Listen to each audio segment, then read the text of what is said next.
तो देश के प्रधानमंत्री नरेंद्र मोदी जी को न देश में चैन है और न ही विदेश में आराम है।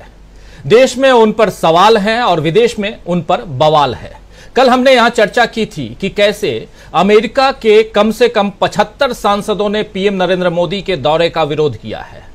न्यूयॉर्क में हाउडी डेमोक्रेसी का आयोजन करके मोदी जी को लोकतांत्रिक कर्तव्यों की याद दिलाई जा रही है और अब एक नई तस्वीर न्यूयॉर्क से ही सामने आई है।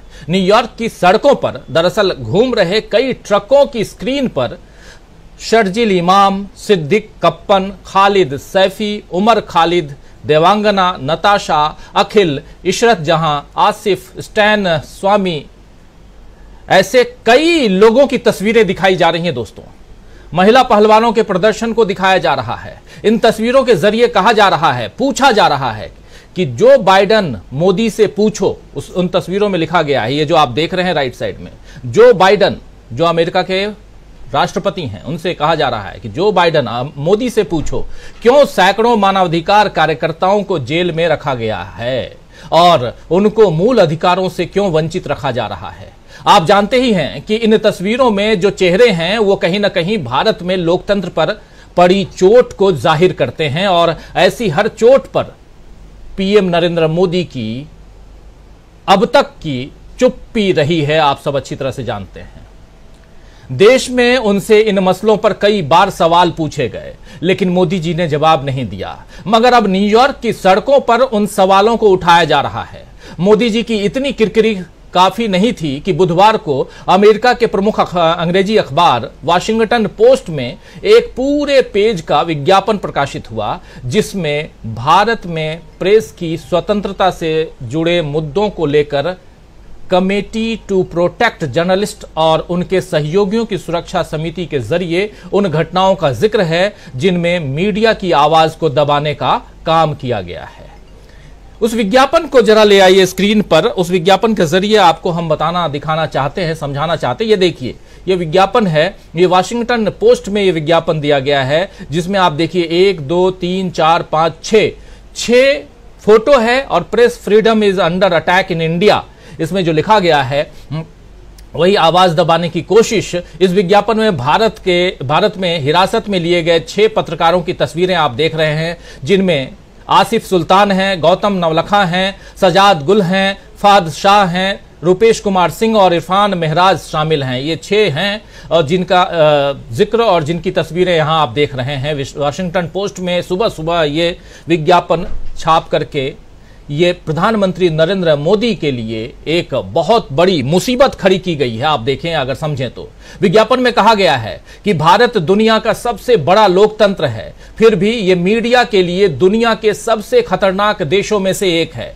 प्रेस की स्वतंत्रता खतरे में है। पत्रकारों को हिंसा, उत्पीड़न, फर्जी मुकदमों और सोशल मीडिया पर नफरत का सामना करना पड़ रहा है। भारत के किसी प्रधानमंत्री के साथ ऐसा व्यवहार अमेरिका में दोस्तों अब तक नहीं हुआ होगा। और मोदी जी तो इस बार राजकीय अतिथि हैं, स्टेट गेस्ट हैं।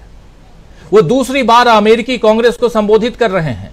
लेकिन आपको याद दिला दूं कि जब डॉक्टर मनमोहन सिंह ने सीनेट को संबोधित किया था तो किस तरह उनके भाषण पर न केवल तालियां गूंजी थीं कई मिनट तक, बल्कि कई सीनेटर उनसे ऑटोग्राफ लेने आ गए थे। जरा इस तस्वीर को देख लीजिए। डॉक्टर मनमोहन सिंह सीनेट को संबोधित कर रहे थे, दोनों सदनों को, और सब खड़े होकर के तालियों से उनका स्वागत कर रहे थे जब उन्होंने भाषण अपना खत्म किया। देखिए जरा, फुल स्क्रीन ले आइए।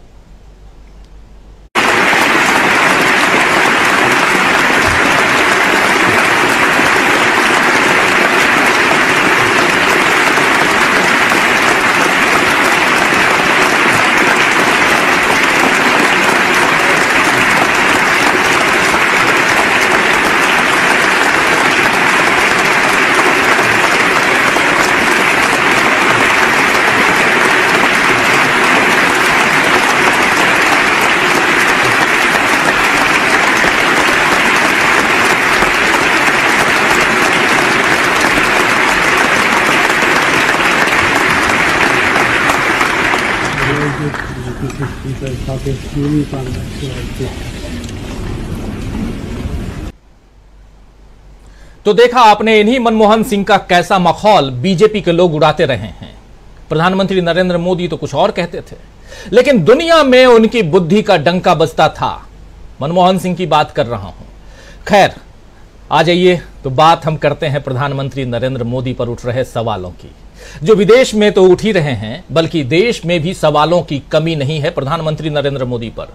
मणिपुर पर कल ही आपने देखा सुना कि सोनिया गांधी की शांति की अपील के बाद, अब सोनिया गांधी की जो शांति की अपील का वीडियो आपने कल शाम को हमारे इस कार्यक्रम में देखा था, सुना था, उस वीडियो के बाद अब गृह मंत्रालय ने सर्वदलीय बैठक बुलाई है। अमित शाह का मंत्रालय जो है वो, उसने सर्वदलीय बैठक बुलाई है। इसकी टाइमिंग पर सवाल उठाते हुए कहा जा रहा है, पूछा जा रहा है कि मोदी जी इस बैठक में क्यों नहीं रहेंगे। सवाल तो बहुत सही है, और क्यों पूछा जा रहा है इसकी टाइमिंग, क्योंकि ये बैठक 24 तारीख को बुलाई गई है। 24 तारीख को मोदी जी इजिप्ट में रहेंगे, 24 और 25 तारीख को इजिप्ट की राजधानी कायरो में रहेंगे। राहुल गांधी ने ट्वीट किया है। राहुल गांधी ने ट्वीट में क्या कुछ लिखा है जरा आपको दिखा देता हूं, पढ़ के सुना देता हूं। लिख रहे हैं राहुल गांधी, 50 दिनों से जल रहा है मणिपुर, मगर प्रधानमंत्री मौन रहे। सर्वदलीय बैठक तब बुलाई जब प्रधानमंत्री खुद देश में नहीं हैं। साफ है प्रधानमंत्री के लिए यह बैठक महत्वपूर्ण नहीं है, यह कह रहे हैं राहुल गांधी। तो राहुल गांधी के इस वार से बीजेपी तिलमिला जाएगी, यह तय है। तिलमिला गई है, जाएगी क्या, तिलमिला गई है। वैसे भी कल विपक्ष की बैठक से बीजेपी की हालत खराब हो रही है। विपक्ष की बैठक पटना में है, उससे पहले पटना में जबरदस्त हलचल है। कुछ तस्वीरें अगर हो सके पटना की तो स्क्रीन पर ले आइए जल्दी से। पटना में अलग जो ये आप देखिए, ये सदाकत, ये अलग अलग तस्वीरें आप देखिए। खूब जमेगा जंग रंग, ठग्स ऑफ इंडिया ये भी है, और ये बीजेपी के दफ्तर पे लगा हुआ है इस बैठक के खिलाफ। और ये जो काफिला आप देख रहे हैं, ये काफिला है ममता बनर्जी का, जो मिलने जा रही हैं, या मिल के निकली हैं, माफी चाहता हूं, मिल के निकली हैं लालू यादव से। और इस वक्त जब हम ये कार्यक्रम कर रहे हैं तो ममता बनर्जी और नीतीश कुमार की मुलाकात हो रही है। तो ये जो उधर बैठक हो रही है, उस बैठक से भी बीजेपी की हालत खराब हो रही है। और जांच एजेंसियों का दबाव तो बीजेपी का पुराना पैंतरा है, आप सब जानते हैं। छत्तीसगढ़ में आपको याद होगा कि कांग्रेस का अधिवेशन था, और उस अधिवेशन से पहले कांग्रेस के करीबियों पर छापेमारी हुई थी। अब बिहार में भी यही हो रहा है। आज बिहार के बेगूसराय में